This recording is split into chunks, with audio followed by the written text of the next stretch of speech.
लग रहा है शतक लगाने को पेट्रोल की तरह मोदी जी यहां पर भी बेताब है। मोदी जी ने अपने हथकंडों और कारनामों से ना सिर्फ अपनी पर रुपए की साख को भी 2 कौड़ी का बनाकर रख दिया है। उनकी ऐसी असीम अनुकंपा रही है कि निरंतर कमजोर होता रुपया इतिहास में पहली बार इतना कमजोर हुआ है।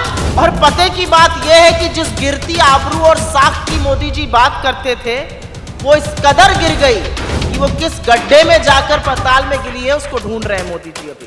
12 महीने में 12% प्रधानमंत्री की साख और आबरू गिरी है। और यहां पर यह भी बताना जरूरी है कि 26 मई 2014 को जब मोदी जी ने पहली बार प्रधानमंत्री पद की शपथ ली तो $1 के मुकाबले रुपए का मूल्य 58 रुपए 62 पैसे था। उनको रुपया मिला 58 रुपए 62 पैसे पे था, पहुंचा रहे हैं उसको 82 पर और 100 पर पार करके ही दम बात मानेंगे। मतलब 8 साल में रुपया करीब करीब 42% रुपए की वैल्यू क्रॉस हुई है। 2004 में 45 पर रुपया, 58 पर हमने मोदी जी को दिया और मोदी जी ने 58 के रुपए को 82 पर पहुंचा दिया।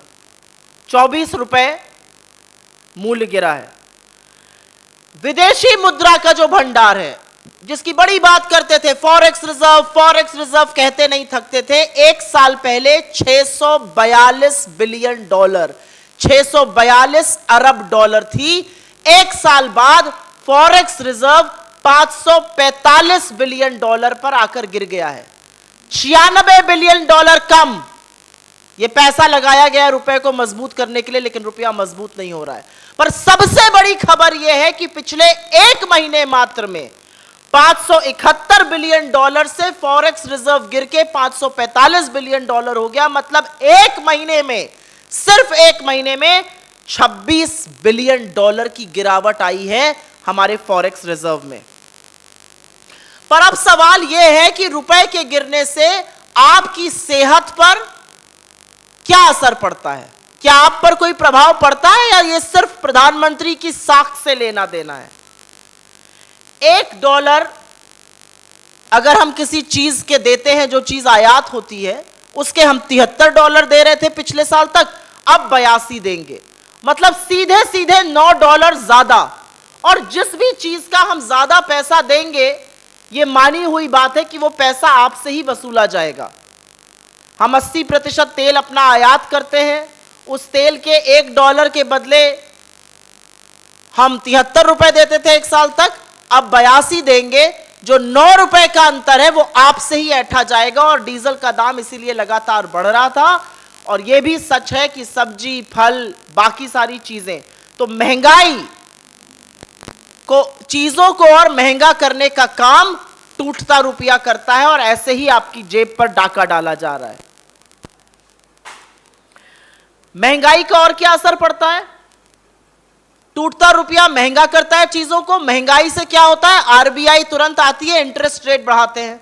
इंटरेस्ट रेट बढ़ने का मतलब है आपका होम लोन, आपका ऑटो लोन, स्टूडेंट लोन, किसी भी तरह का लोन, ईएमआई बढ़ जाएगी, लोन की किस्त बढ़ जाएगी। अब सवाल यह है कि क्या सरकार कुछ नहीं कर रही है? नहीं जी, बहुत कुछ कर रही है। पानी की तरह पैसा बहा रही है कि किसी तरह रुपया संभल जाए, लेकिन रुपया संभलने का नाम नहीं ले रहा। और जैसा कि मैंने आपको पहले बताया, $642 बिलियन का जो फॉरेक्स रिजर्व, जो विदेशी मुद्रा का भंडार था, वो घटकर 545 पर आ गया। 96 बिलियन सरकार ने रुपए को मजबूत करने के लिए लगाए हैं, लेकिन रुपया मजबूत नहीं हो रहा है।